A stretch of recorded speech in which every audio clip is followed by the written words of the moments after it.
आपने अब तक हैवानियत की दर्जनों दास्तान सुनी होगी, लेकिन जो सच्ची कहानी आज आपको हम सुनाने जा रहे हैं, उसे सुनकर आप भी सिहर जाएंगे।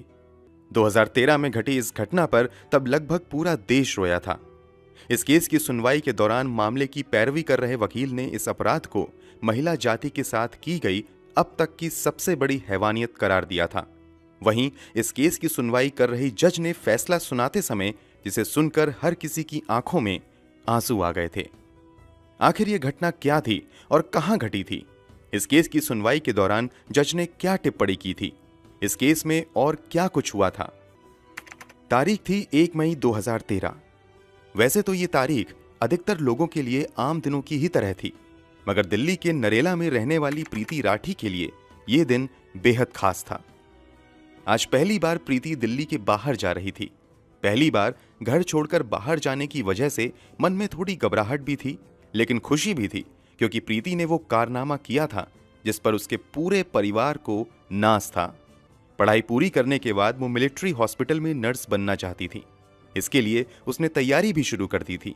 इसी दौरान इंडियन नेवी में नर्स की वैकेंसी निकली। प्रीति राठी ने भी इस जॉब के लिए अप्लाई किया और एग्जाम में शामिल हुई और सफल भी हुई। प्रीति नेवी में बतौर नर्सिंग ऑफिसर सिलेक्ट कर ली गई। अब सभी कागजी कार्रवाई पूरी हो चुकी थी और अब प्रीति को मुंबई के कोलाबा में स्थित नौसेना ऑफिस में रिपोर्ट करना था और उसे आईएनएस मुंबई में बतौर सेकंड लेफ्टिनेंट। इसी वजह से प्रीति मुंबई जा रही थी। चूंकि परिवार की बेटी पहली बार दिल्ली से बाहर जा रही थी, इसलिए प्रीति को मुंबई तक छोड़ने पिता अमर सिंह राठी, चाचा विनोद कुमार दहिया और चाची सुनीता दहिया भी साथ में जा रहे थे। तय समय पर 1 मई 2013 को ट्रेन दिल्ली के निजामुद्दीन स्टेशन पर आकर रुक जाती है। ट्रेन रुकते ही प्रीति अपने परिवार वालों के साथ जल्दी से ट्रेन में सवार हो जाती हैं और सभी अपनी अपनी सीट पर बैठ जाते हैं। इस ट्रेन में काफी भीड़ भाड़ थी। सीट पर जितने लोग थे वो तो थे ही, इसके अलावा काफी लोग खड़े भी थे, इसलिए बोगी के अंदर गहमा गहमी कुछ ज्यादा ही थी। ट्रेन के अंदर भीड़ के बीच एक युवक ऐसा भी था जिसने अपना चेहरा गमछे से छुपाया हुआ था और कैप पहना हुआ था। वो किसी से बातें नहीं कर रहा था, लेकिन कभी उठकर बाथरूम की तरफ जाता था तो कभी वापस आकर सीट पर बैठ जाता था। ये बात प्रीति के परिवार वालों ने भी नोटिस की थी और वो कुछ ज्यादा ही सतर्क हो गए थे। खैर, भीड़ भाड़ और गहमा गहमी के बीच सभी लोग लगभग सो गए। रात यूं ही गुजर जाती है। सुबह होते ही सभी लोग उठ जाते हैं और इधर ट्रेन भी अपनी मंजिल की तरफ तेजी से बढ़ते हुए मुंबई पहुंच जाती है। अब तारीख बदलकर 2 मई 2013 हो चुकी थी। प्रीति और उसके परिवार वालों को बांद्रा टर्मिनल पर उतरना था। सुबह के 8:05 पर ट्रेन बांद्रा स्टेशन पहुंच जाती है और प्रीति, उसके पिता, चाचा और चाची सभी ट्रेन से उतर जाते हैं। यहां से अब सभी अपनी अगली मंजिल की तरफ बढ़ना शुरू कर देते हैं। प्रीति थोड़ी थकी हुई महसूस कर रही थी, इसलिए वो थोड़ा धीरे धीरे चल रही थी, जबकि प्रीति के पिता और उसके चाचा चाची प्रीति से कुछ कदम आगे चल रहे थे। जब प्रीति ने देखा कि वो चलने में अपने पिता और चाचा चाची से काफी पीछे हो गई है, तो वो भी अपने कदम को तेजी से बढ़ाना शुरू कर देती है ताकि वो उन लोगों के पास पहुंच सके। अभी प्रीति ने अपने कदम तेजी से बढ़ाने शुरू ही किए थे कि अचानक प्रीति महसूस करती है कि किसी ने उसके कंधे पर पीछे से छुआ है। प्रीति के कदम अचानक रुकते हैं। प्रीति जैसे ही अपना चेहरा पीछे करती है, उसे वही लड़का दिखता है जो अपने चेहरे को गमछे से छिपाकर उसकी बोगी में ही बैठा हुआ था और लगातार उसे देखने की कोशिश कर रहा था। उसे देखने के बाद प्रीति कुछ समझ पाती उससे पहले ही वो नकाबपोश लड़का एक डब्बा निकालता है और अगले ही पल उस डब्बे में से कुछ प्रीति के चेहरे की तरफ फेंकता है। जैसे ही वो फेंकी गई चीज प्रीति के चेहरे पर पड़ती है, अचानक प्रीति दहाड़े मारकर चिल्लाना शुरू कर देती है। प्रीति की आवाज सुनकर उसके पिता और चाचा चाची दौड़कर उसके पास आते हैं। दूसरे पैसेंजर भी प्रीति के आसपास जमा हो जाते हैं। प्रीति की हालत देखकर लोगों को समझ आ जाता है कि दरअसल किसी ने उसके चेहरे पर फेंक दिया है। प्रीति के पिता और चाचा चाची जैसे ही प्रीति को संभालने की कोशिश करते हैं, एसिड के कुछ छींटे प्रीति के कपड़ों से उनके हाथों पर भी लगते हैं और उन लोगों के भी हाथों में जलन शुरू हो जाती है। वो सभी अपने दर्द को भुलाकर प्रीति को संभालने में लग जाते हैं। प्रीति के पिता और चाचा तुरंत उसे उठाते हैं और स्टेशन मास्टर के ऑफिस में लेकर चले जाते हैं। क्योंकि प्रीति काफी तकलीफ में थी और जख्म काफी गहरा लग रहा था, इसलिए रेलवे अधिकारी तुरंत प्रीति को दूसरे अस्पताल भेजने की तैयारी शुरू कर देते हैं। स्टेशन से सभी घायलों और प्रीति को भाभा हॉस्पिटल के लिए भेज दिया जाता है, लेकिन प्रीति की हालत बहुत ज्यादा गंभीर थी, इसलिए उसे भाभा हॉस्पिटल की बजाय पास के ही गुरु नानक हॉस्पिटल में भर्ती करवाया जाता है। उधर वो नकाबपोश लड़का प्रीति पर एसिड फेंकने के बाद भागने लगता है। तभी प्रीति की चीख सुनकर ठीक प्रीति के नजदीक खड़े समीर शेख नाम का एक युवक तुरंत उस डब्बे को उठाकर समझने की कोशिश करता है कि अचानक से हुआ क्या है। तभी डिब्बे से एसिड समीर के हाथों पर भी गिरता है।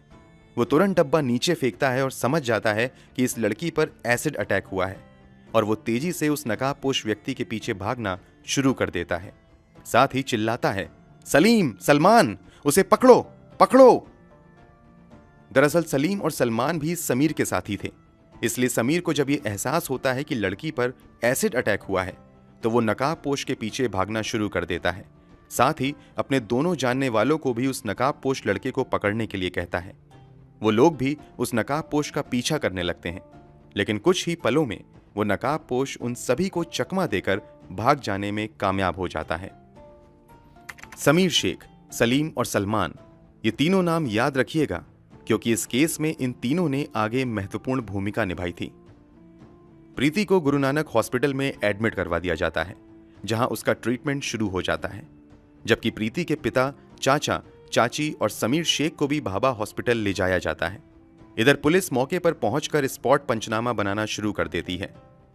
समीर के जख्म ज्यादा गहरे नहीं थे, इसलिए उसे हॉस्पिटल से कुछ ही देर बाद छुट्टी मिल जाती है और उसे पुलिस वापस घटना स्थल पर लेकर आती है और उसके बयान के आधार पर पंचनामा दर्ज करना शुरू कर देती है। इसके अलावा पुलिस वहां से सबूत भी इकट्ठे करती है। चूंकि प्रीति को भाभा हॉस्पिटल ले जाने के लिए कहा गया था, लेकिन उसकी हालत ज्यादा गंभीर थी, इसलिए जल्दबाजी में गुरु नानक हॉस्पिटल ले जाया गया था।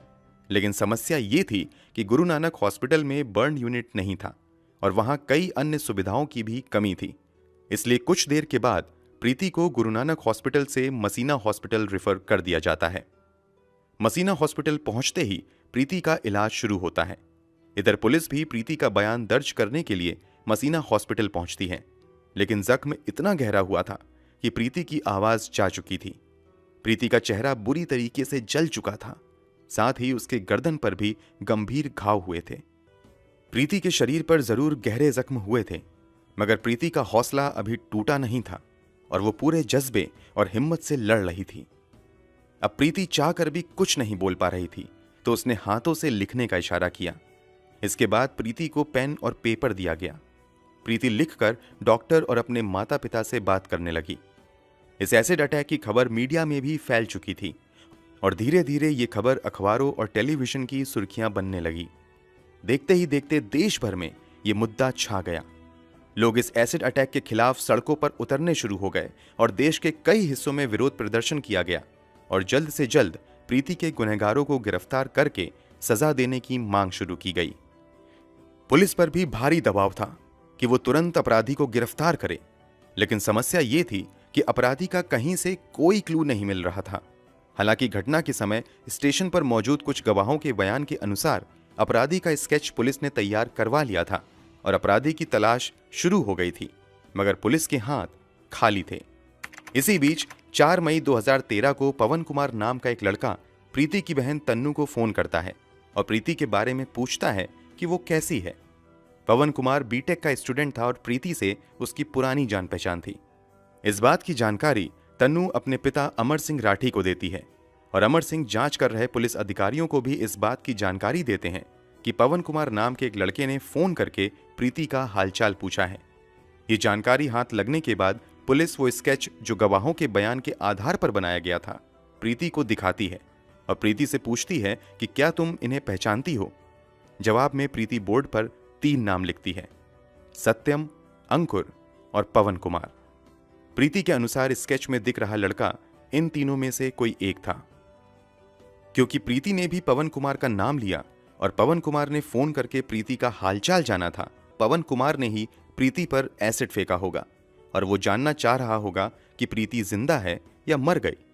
इसलिए पवन कुमार को शक के दायरे में लेते हुए पुलिस जांच शुरू कर देती है और तुरंत पवन कुमार की तलाश में लग जाती है। कुछ दिनों की खोजबीन के बाद 9 मई 2013 को पुलिस पवन कुमार को गिरफ्तार कर लेती है। इस गिरफ्तारी की खबर के बाद लोगों का गुस्सा और भड़क जाता है और वो जल्द से जल्द अपराधी को कड़ी से कड़ी सजा दिलवाने की मांग करना शुरू कर देते हैं। लोग प्रीति के जल्द से जल्द स्वस्थ होने की भी दुआएं कर रहे थे, मगर प्रीति की हालत दिन प्रतिदिन बिगड़ती ही जा रही थी। मसीना हॉस्पिटल में आए हुए उसे कई दिन हो चुके थे और यहां प्रीति की कई सर्जरी भी की गई थी, मगर हालात सुधरने की बजाय बिगड़ते ही जा रहे थे। प्रीति के इंटरनल ऑर्गन्स धीरे धीरे काम करना बंद कर रहे थे। मसीना हॉस्पिटल के डॉक्टर को लगने लगा कि प्रीति की हालत ज्यादा गंभीर हो रही है, तो उन्होंने तुरंत प्रीति को रेफर करते हुए बॉम्बे हॉस्पिटल भेज दिया ताकि बेहतर इलाज मिल सके। क्योंकि इस केस से लोगों का सीधा जुड़ाव हो चुका था और लोग हर पल प्रीति के हालात के बारे में जानना चाहते थे, इसलिए सरकार की ओर से भी प्रीति को बेहतर से बेहतर इलाज देने की व्यवस्था की जाती है। जैसे ही प्रीति को बॉम्बे हॉस्पिटल लाया जाता है, देश के टॉप स्पेशलिस्ट डॉक्टरों की टीम बनाई जाती है और उन्हें ही प्रीति की इलाज का जिम्मा दिया जाता है। लाख कोशिशों के बावजूद यहां भी हालात सुधरने की बजाय बिगड़ते ही जाते हैं और प्रीति वेंटिलेटर सपोर्ट पर चली जाती हैं। फिर भी डॉक्टर हार नहीं मानते हैं और प्रीति की जान बचाने की हर संभव कोशिश करते रहते हैं। एसिड अटैक को हुए लगभग 2 महीने हो चुके थे और प्रीति अब भी हालात से लड़ रही थी, लेकिन अंततः 1 जून 2013 को दिल की धड़कन रोकने की वजह से प्रीति इस दुनिया को छोड़कर चली जाती हैं। प्रीति की मौत की खबर से देश में गम और गुस्से की लहर दौड़ जाती है। हर कोई प्रीति के जाने से सदमे में था। प्रीति की मौत के बाद पोस्टमार्टम किया जाता है और उसके शव को अंतिम संस्कार के लिए दिल्ली लाया जाता है, लेकिन प्रीति के घर वाले मामले की सीबीआई जांच की मांग करते हुए अंतिम संस्कार करने से मना कर देते हैं और प्रीति के शव के साथ ही एक प्रदर्शन रैली निकाली जाती है। अंत में सरकार की ओर से सीबीआई जांच का आश्वासन मिलने के बाद पूरे राजकीय सम्मान के साथ प्रीति का अंतिम संस्कार किया जाता है। प्रीति की मौत और अंतिम संस्कार के बाद हर किसी की एक ही मांग थी कि जल्द से जल्द प्रीति के कातिलों को कड़ी से कड़ी सजा दिलवाई जाए। लेकिन समस्या ये थी कि पवन कुमार के खिलाफ किसी भी तरह का सबूत नहीं मिल रहा था। रेलवे पुलिस भी अब तक पवन कुमार के खिलाफ कोई सबूत नहीं ढूंढ पाई थी। इसी बीच प्रीति के पिता अमर सिंह राठी अपने स्तर से पता लगवाते हैं तो ये बात सामने आती है कि 2 मई 2013 यानी घटना वाले दिन पवन कुमार मुंबई में था ही नहीं, बल्कि वो रोहतक में था।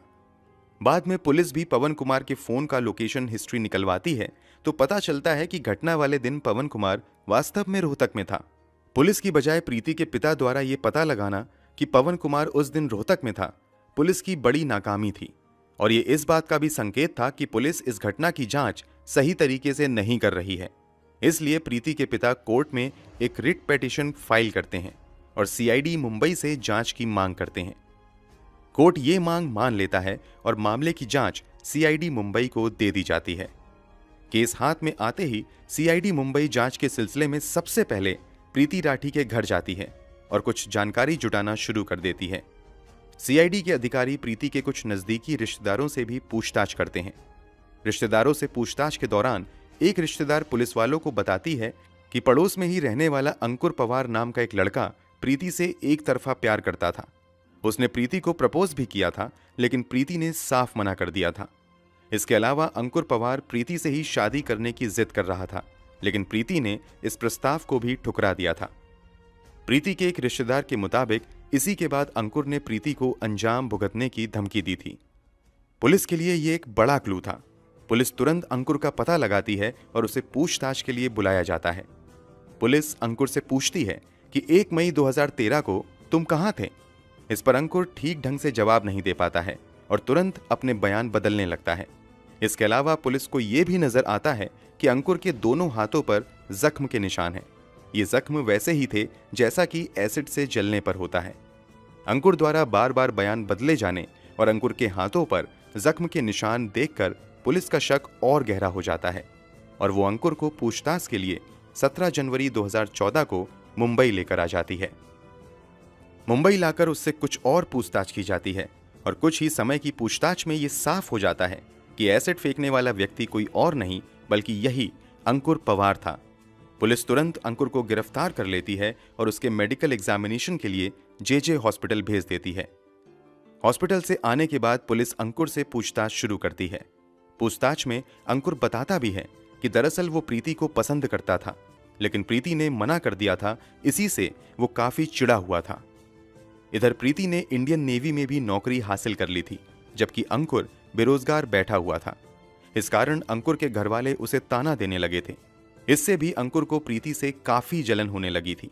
इसी के बाद अंकुर ने तय कर लिया था कि वो प्रीति को सबक सिखाएगा। प्रीति ने नेवी में नौकरी हासिल की है, इस बात की जानकारी आसपास के लोगों को भी लग चुकी थी और लोग ये भी जान चुके थे कि 1 मई को प्रीति मुंबई जाएगी। अंकुर को भी इस बात की जानकारी हो चुकी थी, इसीलिए वो ट्रेन में सवार हुआ था। अंकुर ट्रेन के अंदर ही प्रीति पर एसिड फेंकना चाहता था, लेकिन ट्रेन के अंदर भीड़ काफी ज्यादा थी और ऊपर से अंकुर लगातार ट्रेन में प्रीति को घूर रहा था। इस कारण उसके माता पिता कुछ ज्यादा ही सतर्क हो गए थे, इसलिए ट्रेन के अंदर अंकुर को प्रीति के ऊपर एसिड फेंकने का मौका ही नहीं मिल पाया। वैसे सुबह के 4 बजे अंकुर ट्रेन की टॉयलेट के पास भी जाकर खड़ा हुआ था कि अब अगर प्रीति यहां आए तो वो यहीं पर एसिड फेंक देगा, लेकिन प्रीति वहां नहीं आई, इसलिए अंकुर का प्लान यहां पर भी फेल हो गया। आखिरी में जब प्रीति ट्रेन से उतरती है तब अंकुर उस पर एसिड फेंकता है। अंकुर ने जरूर अपना गुनाह कबूल कर लिया था, लेकिन पुलिस के सामने सबूत जुटाने की बड़ी चुनौती थी, इसलिए पुलिस अंकुर पवार के खिलाफ सबूत जुटाने में लग जाती है। सबसे पहले यह पता लगाने की कोशिश की जाती है कि आखिर अंकुर को एसिड दिया किसने था। जांच पड़ताल के दौरान खुलासा होता है कि अंकुर ने मुकेश भार्गव नाम के एक दुकानदार से यह कहते हुए एसिड खरीदा था कि उसने अंकुर बैटरीज नाम से अपनी एक दुकान खोली है, इसलिए उसे एसिड चाहिए। अंकुर ने दुकानदार को कहा था कि वो बहुत ज्यादा एसिड खरीदेगा, लेकिन ज्यादा एसिड खरीदने से पहले वो सैंपल देखना चाहता है, इसलिए दुकानदार ने उसे बतौर सैंपल एक हॉर्लिक्स के डब्बे में लगभग 2 लीटर एसिड दे दिया था। तो पता चलता है कि 1 मई को अंकुर निजामुद्दीन स्टेशन पर था और फिर उसकी लोकेशन 2 मई की सुबह यानी घटना वाले दिन मुंबई के बांद्रा टर्मिनल पर थी। अब अंकुर की आइडेंटिटी कंफर्म करने के लिए पुलिस आई विटनेस के सामने आइडेंटिफिकेशन परेड करवाती है। आइडेंटिफिकेशन परेड के दौरान एक साथ कई लोगों को खड़ा किया जाता है, उसमें अंकुर भी शामिल होता है। उसके बाद उन लोगों को भी बुलाया जाता है जिन्होंने पहले गवाही दी थी कि हमने एसिड फेंकने वाले को देखा है। उन गवाहों में से समीर शेख, सलीम शेख और सलमान शेख अंकुर को देखते ही तुरंत पहचान लेते हैं और पुलिस वालों को बताते हैं कि ये वही लड़का है जो एसिड फेंकने के बाद भाग रहा था। दरअसल जब अंकुर एसिड फेंक कर जैसे ही पीछे मुड़ा था तो उसके चेहरे से वो गमछा हट गया था। चूंकि समीर शेख ने ही सबसे पहले एसिड फेंकने वाले व्यक्ति को पकड़ने की कोशिश की थी और भागने के दौरान एक बार अंकुर पीछे मुड़ा था, इसलिए समीर शेख ने उसका चेहरा भी देख लिया था। इसके अलावा सलीम और सलमान भी अंकुर का चेहरा देख चुके थे, इसलिए परेड के दौरान इन दोनों ने भी उसे पहचान लिया। परेड के दौरान समीर इस बात की भी पुष्टि करता है कि पुलिस ने जो डब्बा घटना स्थल से बरामद किया था वही डब्बा उसने अंकुर के हाथ में भी देखा था। इन तीनों के अलावा पवन मालवीय नाम का भी एक व्यक्ति अंकुर की पहचान करता है। इसके अलावा एक और व्यक्ति परेड के दौरान अंकुर की पहचान करता है और इस बात की गवाही देता है कि अंकुर उस रात ट्रेन में मौजूद था, क्योंकि लगभग 4 बजे उन्होंने अंकुर को टॉयलेट के पास खड़े देखा था। सभी पुख्ता सबूत जमा करने के बाद इस केस में अंकुर पवार को मुख्य आरोपी बनाते हुए चार्जशीट फाइल की जाती है और मामले की सुनवाई special city civil and session court greater Mumbai में शुरू होती है। ये जानकर आपका खून खौल जाएगा कि जब अंकुर को सुनवाई के लिए कोर्ट में लाया जाता है तो वो अक्सर मुस्कुराते हुए आता है। कई बार वो मुस्कुराते हुए विक्ट्री साइन दिखाता था। कुल 37 गवाह पेश किए जाते हैं। कोर्ट में भी आकर समीर, सलीम और सलमान शेख अंकुर की पहचान करते हुए गवाही देते हैं। सभी सबूतों और गवाहों को देखने के बाद आखिरकार स्पेशल कोर्ट द्वारा प्रीति राठी के अपराधी अंकुर पवार को आईपीसी की धारा 302 और धारा 326 बी के तहत दोषी पाते हुए मौत की सजा सुनाई जाती है और 5,000 का जुर्माना भी लगाती है। यह भारत के इतिहास में पहली बार था जब किसी एसिड अटैकर को फांसी की सजा सुनाई गई थी। इस मामले में पैरवी कर रहे स्पेशल पब्लिक प्रोसिक्यूटर एएम चिमलकर ने अंकुर की इस दरिंदगी को किसी भी महिला के खिलाफ की गई अब तक की सबसे बड़ी हैवानियत करार दिया था। वहीं इसी मामले की सुनवाई कर रहे जज ने फैसला सुनाते हुए टिप्पणी की थी कि इस एसिड अटैक की वजह से प्रीति का चेहरा इतनी बुरी तरीके से जल चुका था और इतना भयावह हो चुका था कि अगर प्रीति ने अपना चेहरा देख लिया होता तो शायद वो उसी दिन मर जाती। ये टिप्पणी अंकुर की दरिंदगी को बताने के लिए काफी है। अंकुर पवार कितना बड़ा शैतान और पत्थर दिल इंसान था, इसका अंदाजा आप इस बात से भी लगा सकते हैं कि जब जज ने उसे फांसी की सजा सुनाई तो उसके चेहरे पर जरा भी डर का भाव नहीं था। उसे इसका भी अफसोस नहीं था। वो कोर्ट में बड़ी बेशर्मी से मुस्कुरा रहा था। उसकी ये क्रूर हंसी प्रीति के परिवार वालों के जख्म पर नमक जैसी थी। मुंबई सेशन कोर्ट से भले ही अंकुर को फांसी की सजा मिल गई, मगर अंकुर ने बॉम्बे हाई कोर्ट में इस फैसले के खिलाफ अपील कर दी। हाई कोर्ट में इस मामले की सुनवाई जस्टिस वीपी धर्माधिकारी और जस्टिस पीडी नायक कर रहे थे। इस मामले की लंबी सुनवाई के बाद जून 2019 में बॉम्बे हाई कोर्ट ने सेशन कोर्ट के फांसी के फैसले को उम्र कैद में बदल दिया। वैसे जिस दर्द से प्रीति गुजरी थी और जिस दर्द से प्रीति के माता पिता को गुजरना पड़ा, उस दर्द के सामने शायद उम्र कैद की सजा तो क्या, फांसी की सजा भी कम ही होती। दोस्तों, इस वीडियो के बारे में आपकी क्या राय है? कमेंट बॉक्स में जरूर बताएं। वीडियो को लाइक और शेयर जरूर करें